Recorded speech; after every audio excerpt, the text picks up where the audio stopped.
Pangagag water. We have another cave in the Philippines. Formation kanang ma-develop inside the cave is called speleothems. Anything nga mo-develop sa cave nga bato is speleothems. Composed of calcium carbonate.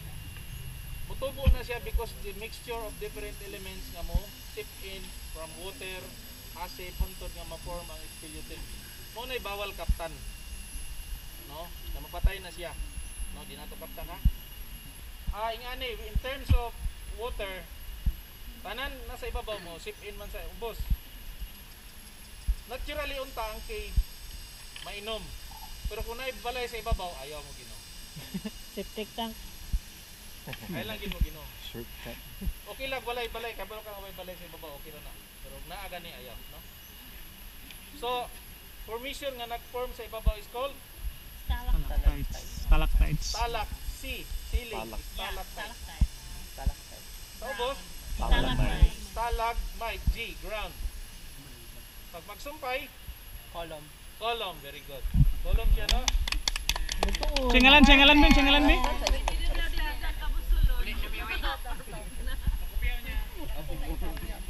Daghang kayo formation, no? Around 53 types ang formation susunod sa cave, but mostly named by the keepers.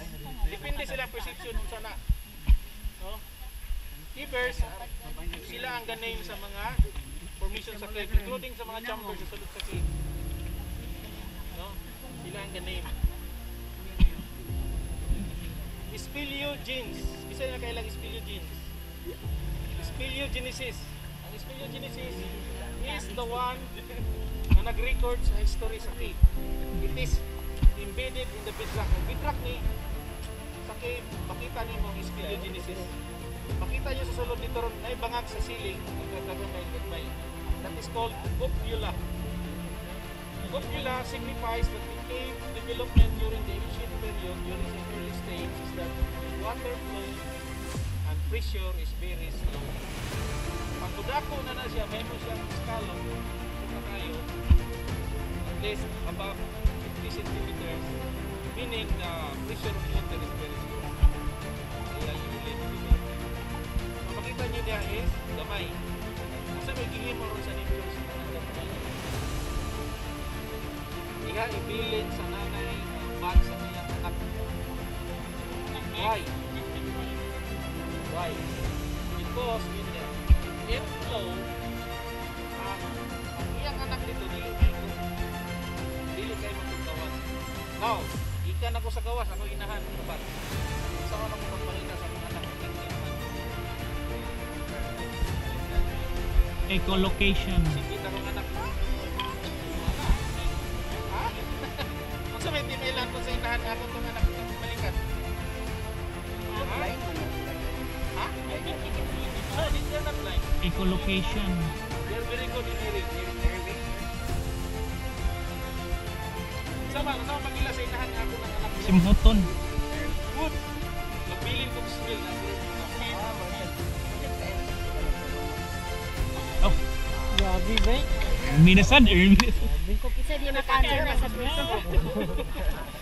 Lista. Now, different culture, different technology, different level of knowledge sa tao, i-utilize nilang cave. No, in China, ang cave dito na may highway, na may kasada. Subway na. Hindi natural niya, oh. Nanagit sila isakyanan sa sulod sa cave. Nakita na bago lang sa Facebook. Okay? In somewhere in Nepal, gihimo po nila og school ang cave. No, nanay sila lingkuranan Sa Pilipinas naman siguro simbahan. Yes. Ito ron, I will tell you. In America, gihimo nila winery. Gihimo lang cellar, gihimo lang factory. In Basay Samar, ang cave gibutangan nila lights. In Bohol, hinagdanan gibutangan simento, diving board. No? But in my country, in America, wala, natural lang yun sila, no? Wala lang i-develop. Na pangutanon tamo ron, you will become the future policy maker. Which one ang inyong choose? I-develop ang cave or keep it natural? Natural. Why? Okay, dili ma-distort, but I will add another story nga nung dapat natural. Kailan man mo sa Calao Cave in Tugigaraw, Cagayan? Wala. Nakadungog. Dungog lang. Kita. First, it was utilized as a church. Later on, it was promoted as tourism site. Kami. Nanimahaog. Ihi, nanganson cave. Later on, diadto sa mga taga-National Museum, nag-retrieve sila ngipon sa tao with bone. Umo ka daw na, umo ka sa internet. Yes. It is a new human species called Homo luzonensis. Date back to 76,000 years. So nanatay existing human before nanabot ang mga Pilipinas. Yes, around that time. 1999, 2000. National Museum. Although napo din sa Mindanao, but date back to 1,050 years. Surigao na kita. Kalingaman, isa na kadung sa Kalingaman. Most likely Homo habilis, human na nanay skills. Gamit ng hands. Homo habilis ang ato is date back to 799,000 years. Nanatay tao din niya. Kaon of elepante, rhinoceros, deer, and some other mammals. Kalinga nakita mo. So mo ni siya ang Calao Cave. Dito nakita tong 76,000 year old na tao. Date back called Homo luzonensis. So that's why update ko sa inyo nga atong i-preserve ang cave. Oh, limestone cave. Sir, safe ba ang cave kung may earthquake? Depende. Okay, question. Na-question din sir, kasi makanswer na ako nahihatag sir Ras nga price. Safe ba? Safe ba ang Kung cave? maglinog, kung mo sulod sa cave, what will you do? Find the next exit. What the fuck? Dagan. Before mo sulod, update ang inyong insurance. Pro-life. Nana mo sa sulod, unsa man yung button? Wala na. Para na kasi surfing. Just let it be. Tapos na tayo, kaya pasiglas na. Oo. Para si Cersei of the Unsa man yung button? Ato na ang sirang litero ng ito sir. Ako lang sa ako, namo sa cave na maglinog. It's organic. Find the light. Find the light na nilito Tapos, sa sir, paano the bats kayo? Magkakabalo kayo pa. Huwag makanswer. Ha? Say first buhaton, ana? Di mo sa inyong buhaton. Para safe mo. Sama daw, sama daw. Oh, idea lang ko.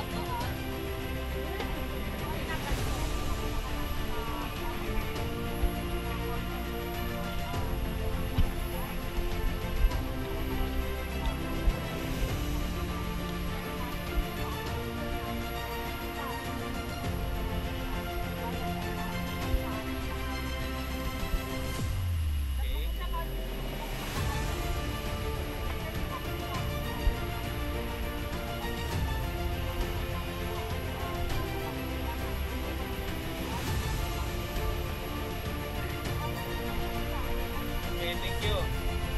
Nice idea po. But based on my experience, pag naikip, nasa mga kumato, mga dito ang pinaka-strong part. But, walang pakoy cave na nasudlan ka nag-iinod na nila. Why? Because cave develops 4 million of years. Pila kalinog yagihan. Grabe sa foundation. No? Kita sa Philippines alone, we have 22 earthquake a day. Yeah.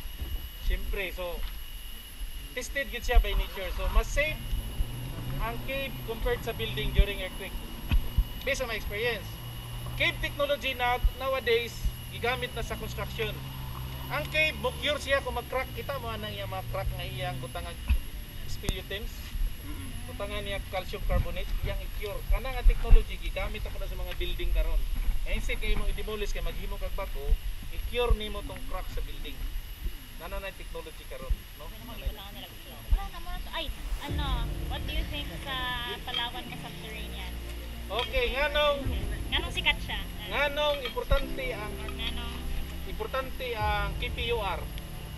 Siya mini sa PPUR? Port of Princess Underground River, PPUR. Nganong naging 7 parties, 7 wonder of the world? Okay, nasa'y kuan mga studies, future studies sir nga wala pa na-explore. Yes, na studies. Very long ang river niya. 8 kilometers ang passable to tourist pwede. But all in all, it is 18 kilometers. Okay, unsa pa? Nganong dapat maging proud ta nga natay PPUR. Unsay naa sa PPUR? Tourism, of course. Unsa pa? Formation, unsa pa? Preservation. Nganong nidaog gid siya sa 7 wonder of the world, natural wonder. Grand Cathedral. Grand Cathedral. Apil na yung history. Pero napag yun, naitulo sa significant diha sa cave. Nganong nagaot na siya. Hirit na, hirit. Wala, Eret. Call a friend.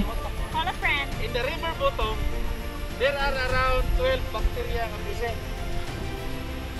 12 ka bacteria, pero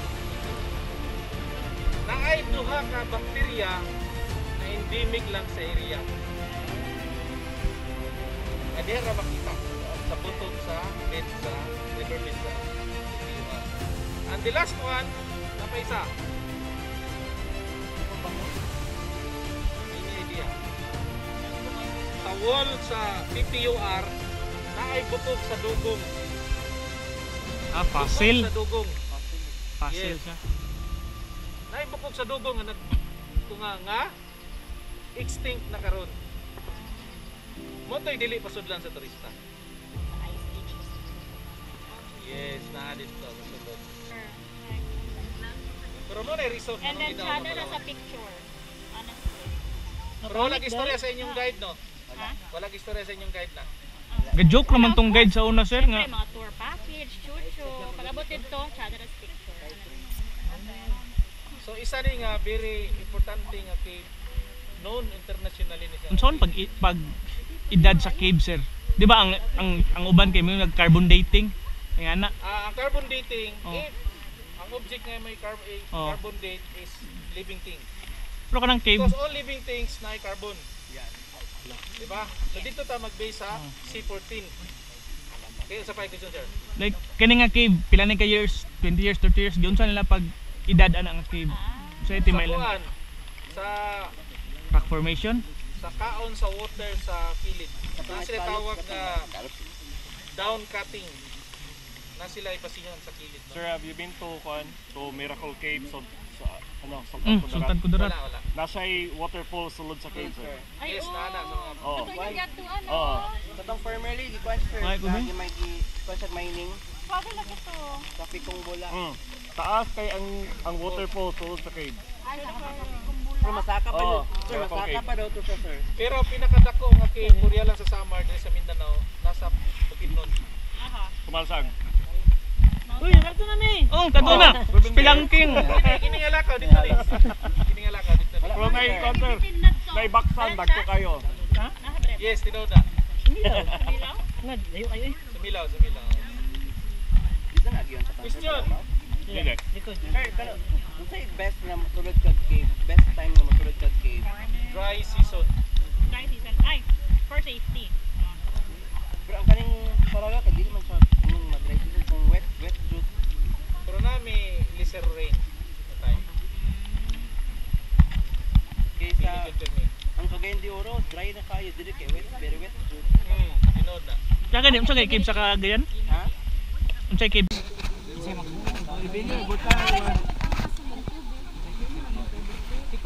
Go picture sa tong. Video magud ni. Hi ma. Any concern? Ayun ang store. Shout out. Shout out di Shout out dai, shout out. Shout out di sa mga friends nga kuan. Sa mga lecturer si Sir Arnel. Sa mga wala ka uban unsay imong message? Good luck. Bye.